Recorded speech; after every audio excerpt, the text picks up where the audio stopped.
La parole est à Monsieur Didier Martin. Merci, Monsieur le Président. Ma question s'adresse à Monsieur Jean-Baptiste Lemoyne, secrétaire d'État auprès du ministre de l'Europe et des Affaires étrangères.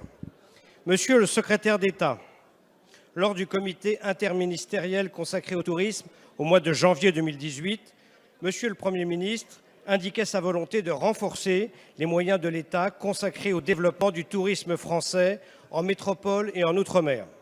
Il soulignait alors le rôle essentiel de l'Agence de développement touristique, opérateur unique de l'État, Atout France, dans sa fonction d'ingénierie des projets privés et publics et de promotion des filières et de nos territoires. Les moyens d'Atout France doivent être renforcés pour porter de 88 à 100 millions le nombre de nos visiteurs, pour augmenter de 40 à 50 milliards le chiffre d'affaires du tourisme français et pour créer 300 000 nouveaux emplois à l'horizon 2020. Le budget d'Atout France a augmenté de 15 millions d'euros en 2018 et devrait continuer d'augmenter en 2019. L'objectif à atteindre est celui de 1 euro de promotion par touriste accueilli en 2022.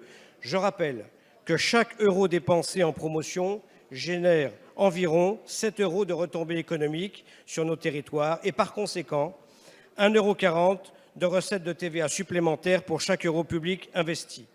Monsieur le secrétaire d'État, vous viendrez le jeudi 12 juillet en Côte d'Or pour montrer votre attachement à un département de l'intérieur qui porte haut les atouts touristiques, patrimoniaux, gastronomiques et viticoles de la France.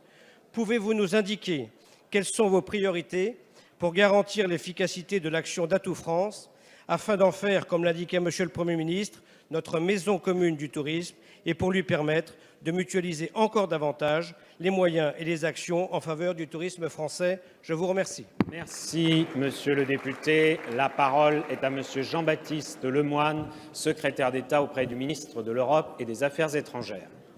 Merci beaucoup, Monsieur le Président, Mesdames et Messieurs les députés, Monsieur le député Didier Martin. C'est vrai, le tourisme, vous l'avez dit, il irrigue nos territoires, il représente plus de 7% du PIB.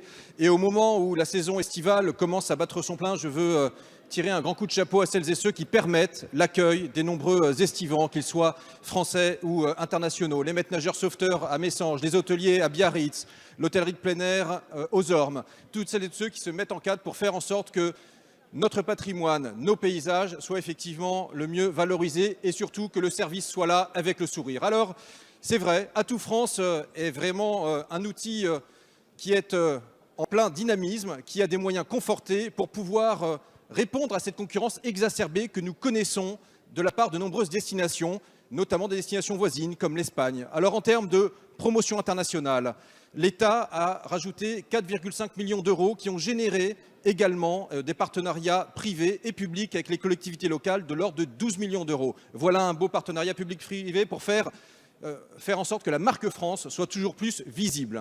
En matière d'ingénierie, nous avons besoin naturellement d'accompagner les territoires pour structurer, pour faire émerger de beaux projets en termes d'accueil, d'infrastructures.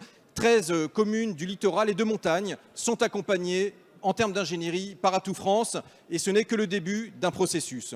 Et puis également, en matière de filières, il y a un besoin d'accompagner les filières comme le no-tourisme, comme le cyclotourisme, comme le tourisme fluvial. Et de ce point de vue-là, nous sommes également au rendez-vous des investissements.